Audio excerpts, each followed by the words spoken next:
some of his personal possessions. In the arm, the second time in his back. The doctors thought the best course. The master bedroom. It was smart for her to go back to Washington because it was still very swampy there, so lots of mosquitoes.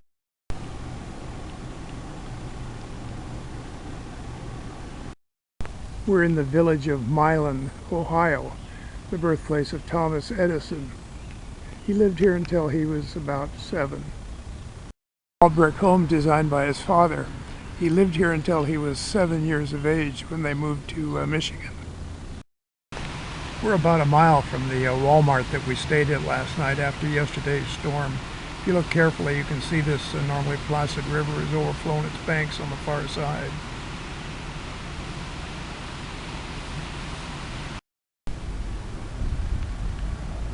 Oops.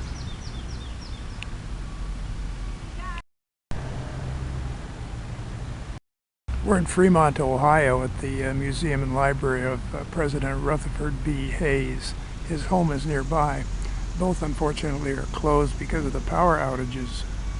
Originally owned by his uncle, the president's home was eventually occupied by 4 generations.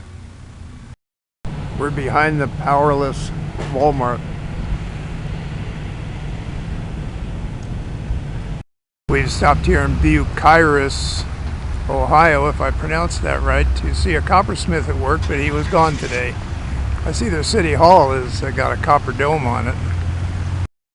We're in Marion, Ohio at the home of Warren G. Harding, President of the United States, one of 8 elected from Ohio. 7 were born in the state. The mobile voting booth, that's all it was used for. They would drag it by horses and then eventually tractors out to the precinct where it was used. Just a real thin tin can.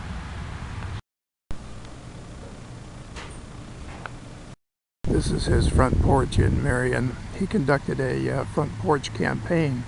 He didn't travel. He gave all of his official speeches, about 100, from the front porch of his home. No pictures were allowed in the house, but that's okay. It's just a bunch of old furniture, right? They did claim to have, I forget, a 90 or 95% of the stuff inside there did actually belong to the president. This happened because the house never passed out of the family's hands. Nobody else ever lived in it except the widow. And when she died, it went to an institution which maintained the house and saved all the stuff. We're about a mile and a half from the Harding house, and I'm reminded of Groucho's old joke. Who's buried in Grant's tomb? Let's see what's going on here. You'll remember Harding died in office after 200 days after an extended train trip through Canada, Alaska, back down to San Francisco, which is where he got really sick and then died, undoubtedly of heart failure. I don't know, that corn may be as high as an elephant's eye. We're in New Bremen, Ohio.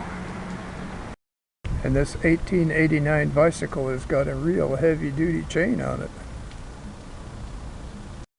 An 1898 Swan.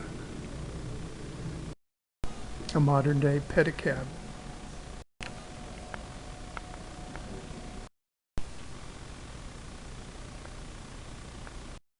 Sit in the middle, pedal in the middle, and steer in the middle with those handles at your knees. 1816. Appears to be entirely wood. And that's how you wrote it. Bells and alarms. And of course lights. Soldiers' bicycles. Notice the rifle and the ammunition on the one on top.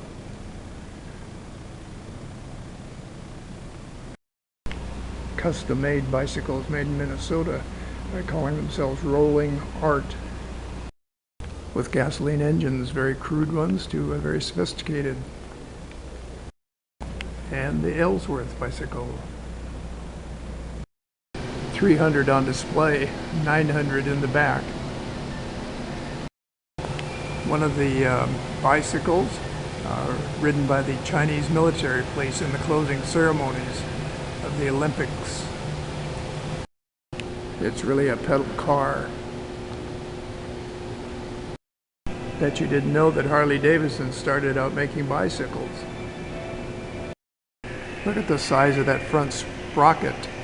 108.92 miles per hour in 1941. Two 1900 fitness machines, stationary racers. A 1900 Rambler, still in its shipping crate. Geez, I wonder what that's worth. We're now in Indiana.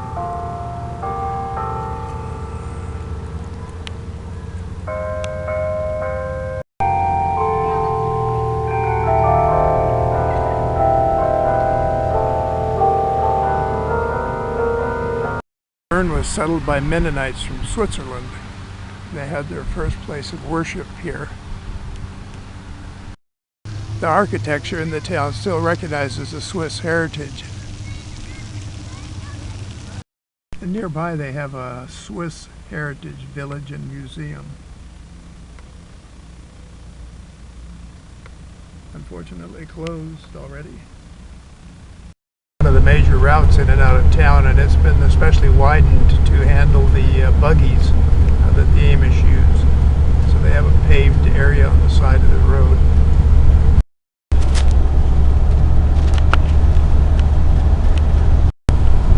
Now that's a steeple. We're in Auburn, Indiana, at the Auburn Automobile Company, where they built the Cord, the Auburn, and the Duesenberg automobiles. It's now a museum for these same vehicles. A 1926 Ducey, as the license plate says. And this 1937 Cord has that distinctive hood and those exhaust flanges.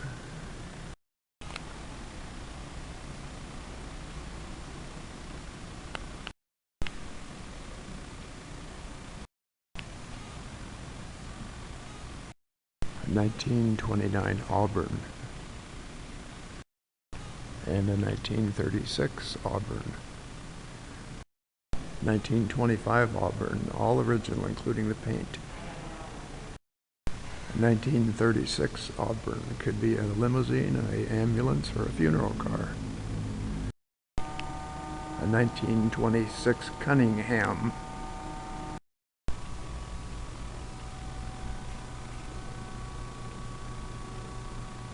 1912 Auburn, built special for an auto show, billed as the car of the future.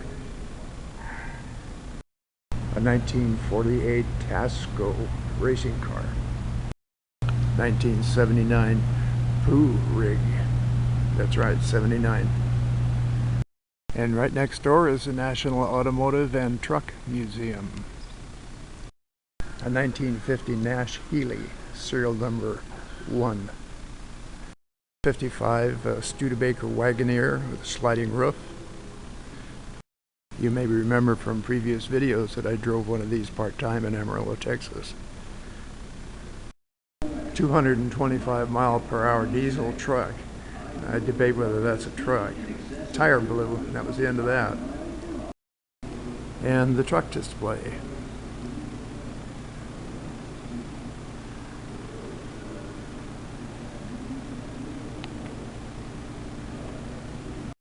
(1939) Kenworth Fire Department rescue vehicle. I'd like to make that over into a nice motorhome. A 46 Dodge Tanker. 1932 Studebaker, Los Angeles County Public Library bookmobile. Open tonight, the Auburn Garrett Drive-In Theater, showing Despicable Me 2 and Monsters University. Cash only.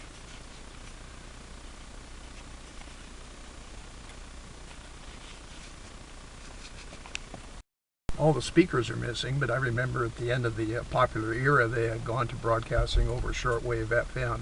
You just turn your car radio on. We're in South Bend, Indiana, at the Center for History and Studebaker National Museum. An 1835 Conestoga wagon.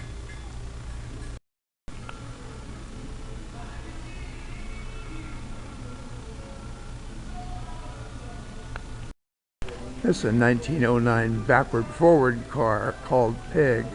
The U.S. government had Studebaker build it to run back and forth in the tunnel between the new Senate office building and the Capitol itself. They didn't have to turn around in the tunnel. Studebaker's wagons were world famous before they got into making automobiles. 1939 model labeled the Big Six because of the six-cylinder engine. It has almost 500,000 miles on it. 1927 Commander, New York to San Francisco in less than 80 hours. Crank her up, guys. A 1950 Starlight refabricated to look like a aircraft. Note the 6 Volkswagens shot down, a few shots taken themselves. The rivets holding everything together. The Phantom, made by a fellow in Texas by scratch, using a Volkswagen engine and transmission. Otherwise it's all hand built. The body is made of wrought iron. If you look carefully, you can see right through it. 1953 Champion Starliner, considered to be Studebaker's best vehicle and by some the most attractive car ever made. A 58 Studebaker Hawk. Note the rear tail fins. A 63 Avante, designed to compete with a Thunderbird. A 58 Packard Hawk. Studebaker and Packard, I believe, combined at one time, trying to save both companies, but they were both doomed. Studebaker made this tracked vehicle for the Army during World War II. In 1917, Studebaker produced over 10,000 of these water carts. Note the individual spigots at the front. This is an Oakland Sport Coupe. It's the last year it was made, the Oakland in 1931. We're in Pontiac, Illinois, at the Pontiac Oakland Automobile Museum. A 57 Pontiac. Almost looks like a Chevrolet to me. A 1929 Oakland Roadster. That's a nice paint job on there, gray with red trim, black fenders. And of course the muscle car, the Firebird. This is a 1961 Pontiac Tempest, 4-cylinder engine. The styling almost looks like the 50s, or even the 40s. Called the Parisienne.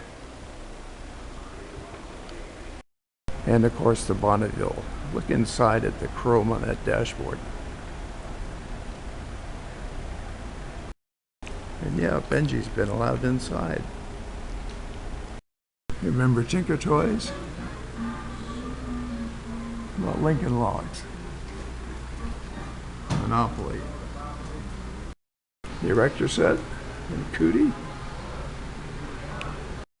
Chemistry set, blow up the neighborhood. School bus camper. I'd like to see the inside of that. Various murals have been sponsored here in downtown Pontiac, Illinois. The Million River right behind this town looks to me to be brown with a definite green tinge. I wonder who Jesse Fell is, but they put him in a mural. And of course Chief Pontiac, that the car was named after. The RCA Victrola. As you can see, Route 66 runs through town, and commissioned by some of the local businesses.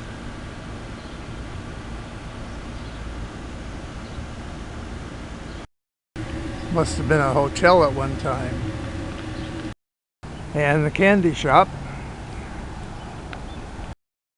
Drink Coca-Cola. Abraham Lincoln pled cases on the 8th Circuit at this location. It was a wood courthouse at the time. There were more murals to see, but both Benji and I were getting overheated. It's 92 outside, 90 in humidity.